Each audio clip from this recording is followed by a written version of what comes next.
Ini bagian daripada ta'zimil ilmi. Jadi tulisan yang bagus.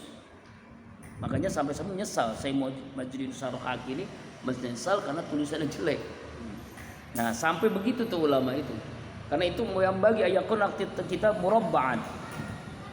Mesti seorang penuntut ilmu itu membagi 4. Ini tata cara, ini namanya teknis yang dilakukan oleh Imam Abu Hanifah agar memudahkan di dalam aisaru, memudahkan dalam belajar, membagi 4 bagian kitab itu. Pertama, ila rafi, untuk mengangkatnya mudah.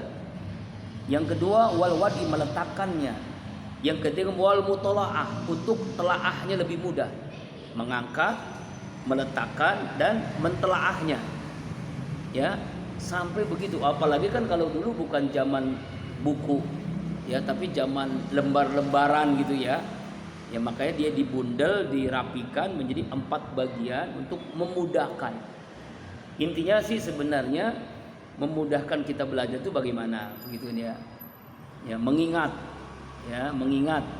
hadis, menghafal ayat, itu kan begitu kan, bisa di tulisan, bisa di dinding, bisa di mana, begitu kan. Ini kemudian juga mesti alla yakunal kitab syai'un minal khumrah. Ini larangan dalam ta'lim. Ternyata diusahakan jangan sampai pakai pulpen, spidol, kalam yang berwarna merah. Dilarang nih. Kenapa? Karena ini soniul falasifah, kebiasaan orang-orang ahli filsafat. Jadi untuk membedakan orang-orang yang ahli ilmu dengan ahli filsafat zaman dulu adalah kalau orang-orang ahli filsafat itu nulisnya dengan pulpen, pena warna merah. Sedangkan orang-orang yang ahli ilmu, para ulama, dengan pulpen warna hitam. Ya, gitu. Ya, walaupun memang kalau haram sih tidak, tapi bagian daripada etika akhlak. Ya kan? Karena ilmu itu kan bisa berkah karena kita mengikuti aturan ulama-ulama salaf. Kecuali terpaksa untuk tanda, stabilo dan sebagainya kan tanda kan ya. Itu boleh-boleh saja. Tapi kalau pulpen inti, kalam inti itu jangan warna merah, usahakan warna hitam atau warna biru, ya kan? Sampai ya begini, karena sebenarnya filsafat itu boleh ya, kalau filsafatnya menuju filsafat Islam seperti Al-Farabi, Ibnu Sina, ya kan ya, karena dia filsafatnya bebas berpikir tapi intinya nanti kembali kepada Allah. Coba filosof-filosof Aristoteles, kemudian siapa tuh, banyak ya, dilupa tuh ya, belajar filsafat udah lama dulu ya, berapa puluh tahun yang lalu ya. Ya ada filsafat umum, ada filsafat Islam. Kalau filsafat Islam itu kita menujunya kepada Al-Quran dan Sunnah gitu ya. Iya. Makanya kalau orang belajar filsafat tanpa fondasi yang kuat, itu bisa jadi dia tidak perlu menjalankan syariat.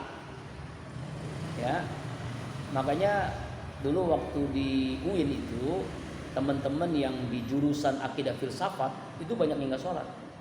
Kenapa? Untuk apa sholat? Karena yang penting kita ingat Allah.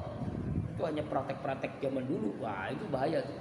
Itu karena filsafat terlalu banyak mikir, akhirnya lupa dengan syariat. Itu maksudnya, nggak bolehnya itu. Makanya untuk membedakan ulama dengan filsafat dulu adalah kalau para filsafat itu belajar dengan tinta merah, ulama itu belajar dengan tinta selain merah, hitam atau biru. Itu ya. Kemudian sekarang takzimul ilmi, di antara memuliakan, mengagungkan ilmu ya adalah takzimul syuraka, muliakan teman. Jangan sampai kita berkelahi ya gara-gara selisih paham ya, gara-gara beda pilihan dan sebagainya, kita berantem dan sebagainya. Ya apalagi sampai bully. Nah ini kan sekarang ini aneh nih zaman sekarang gitu ya. Bahkan di videoin gitu ya, anak SMP, anak SMA, bukan hanya laki-laki, perempuan juga sampai dibully gitu kan.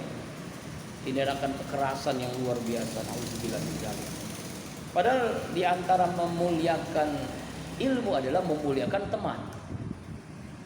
Saya punya grup di alumni S1 PMH, Perbandingan Mazhab dan Hukum. Ada yang di Aceh, ada yang di mana tuh? Makassar, ada yang di Dumai. Di Dumai itu Batam. Kemudian ada yang di Jawa banyak, Jawa Tengah, Jawa Timur, ada yang di Riau. Itu teman-teman masih berhubungan walaupun ya online ya, WA. Itu ternyata terus kita memuliakannya. Ada yang udah doktor, ada yang udah profesor, ada yang kepala kantor urusan agama, macam-macam. Macam. Ya. Nah, ini adalah bagaimana sebab ini mempengaruhi juga keberkahan ilmu. Keberkahan itu adalah memuliakan teman-teman. Kali ke teman-teman itu luar biasa. Ta'zimil syuraka fi talabil ilmi wa darsi, dalam menuntut ilmu dan pelajaran. Wa may talaminhu dan orang-orang yang memberikan pelajaran kepada kita. Wa tamalluku mazmumun, rindu itu tercela. Sifat rindu itu tercela illa kecuali fi talabil ilmi, dalam menuntut ilmu. Rindu ketemu dengan guru, rindu ketemu dengan teman itu adalah bagian dari perbuatan yang bagus. Bahkan ini diantara mengagungkan ilmu. Fa inna yang bagi ayat tamallaq al-istai was-suraka yastafida minhum. Nah, itu kan. Karena itulah sesungguhnya mesti rindu dengan guru, rindu dengan teman. Kenapa? Yastafida minhum, untuk mendapatkan manfaat. Jadi ketika kerinduan itu biasanya kalau kita sudah keluar jadi alumni kan, itu rindu tuh dengan teman-teman dulu SD, SMP, SMA, aliyah, pesantren gitu ya. Makanya sekarang media sosial ini manfaatnya adalah ada grup-grup WA, grup alumni, kita ketemu tuh, waduh kerinduan tuh luar biasa. Ente gimana kabarnya? Sekarang anak berapa? Kita ketemu rindu itu, masya Allah. Senang gitu ya. Alumni. Reuni-reunian itu boleh, itu bagus. Malah ini DVD. Tetapi untuk liyastafida minhum. Wah, ente sekarang jadi kiai katanya. Waduh. Wah, dulu dari dulu emang senang gitu, senang ngajar. Ente sekarang masa hebat jadi pejabat kan. Enggak. Ya, masya Allah. Bahkan kadang-kadang kita tuh, misalnya, habis teman-teman tuh yang di Pasar Parung tuh ada tukang. Teman SD, teman SMP itu bosnya sapi gitu. Jadi kalau mau lebaran, kalau mau puasa, kita beli sapi ke dia, dilebihin terus gitu ya. Punya kamu tuh lebihnya? Iya lah ya, teman kita ya kan. Kalau orang-orang nggak segini nih, ya sekilonya bisa misalnya 140, dia cuma 130, dikurangi, habis itu udah dikurangi harganya, tambah lagi. Nah, itulah teman tuh, teman sekelas gitu. Itu di Pasar Parung bosnya pedagang sapi. Insyaallah. Itulah apa namanya istilahnya, ada kerinduan gitu.